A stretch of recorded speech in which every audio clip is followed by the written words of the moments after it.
খুব কম সময়ে ঈদের সময়টা পরিবারের সাথে কাটানোর সুযোগ হয় ক্রিকেটারদের। এবার ঈদের আগেই পাকিস্তান সিরিজ শেষ হওয়ায় উৎসবের মুহূর্তটা এবার পরিবারের সাথেই কাটাবেন শান্ত মিরাজরা। তবে পরিবার ছাড়া ক্রিকেটারদের মাঠের ঈদটা কেমন কাটে সে অভিজ্ঞতার গল্প এনটিভিকে বলেছেন বাংলাদেশের দুই সাবেক অধিনায়ক মোহাম্মদ আশরাফুল ও মিনহাজুল আবেদিন নান্নু। নিলয় মজুমদারের রিপোর্ট। এবার ঈদের সময়টা নিজেদের পরিবারের সাথেই কাটাবেন ক্রিকেটাররা। পাকিস্তান সিরিজ শেষ হওয়ার পরপর বিসিবি থেকে ঈদের উপহারও পেয়েছেন শান্ত মিরাজরা। তবে সবসময় এমন সুযোগ হয় না ক্রিকেটারদের। বেশিরভাগ সময় জাতীয় দলের হয়ে ব্যস্ত সময় কাটান তারা। খেলোয়াড়ি জীবনে 14টি ঈদ বাংলাদেশ দলের সঙ্গেই কাটিয়েছেন বাংলাদেশের সাবেক অধিনায়ক মোহাম্মদ আশরাফুল। জানিয়েছেন সেই অভিজ্ঞতা। একটা মজার ঈদ ছিল, ওইটা নিউজিল্যান্ডে আমি ক্যাপ্টেন ছিলাম।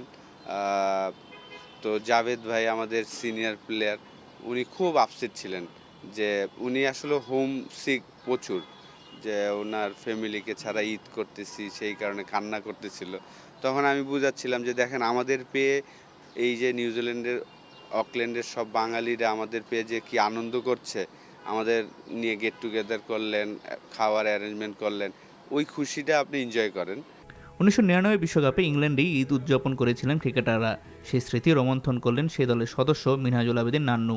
খালিল ভাই ওনার ইমামতিতে আমরা মাঠে ঈদের নামাজ পড়েছিলাম। তো ওইটুকু মনে আছে যে ইংল্যান্ডের একটা মাইনর কাউন্টি গ্রাউন্ডের মধ্যে ওই ম্যাচটা ছিল, ম্যাচের আগে তখন ঈদের নামাজ পড়েছিলাম, ওটার আমার মনে আছে। এটা ছাড়া আমি আরেকটা ব্যাপারে 1983 প্রথম যখন ইংল্যান্ডে আমি একাডেমিক ট্রেনিং করতে গিয়েছিলাম, তখন একটা অভিজ্ঞতা ছিল ঈদের নামাজ পড়ার জায়গায় বার্মিংহামে। আমরা সবসময় চেষ্টা করি এবং আমি পার্সোনালি মনে করি যে আমাদের ঈদের দেশে থাকা এবং আত্মীয় স্বজনের সাথে সবার সাথে ঈদ করা, এটা একটা বিরাট ব্যাপার এবং ভাগ্যের ব্যাপার। সাধারণত সবাই পরিবার পরিজনের সঙ্গে ঈদ উদযাপন করলেও প্রায় সময় সেই সুযোগ হয় না ক্রিকেটারদের। আশরাফুলের ভাবনা অবশ্য ভিন্ন। জাতীয় দলকে ক্রিকেটারদের দ্বিতীয় পরিবার হিসেবে মনে করেন তিনি। Niloy Majumdar, NTV news, Dhaka.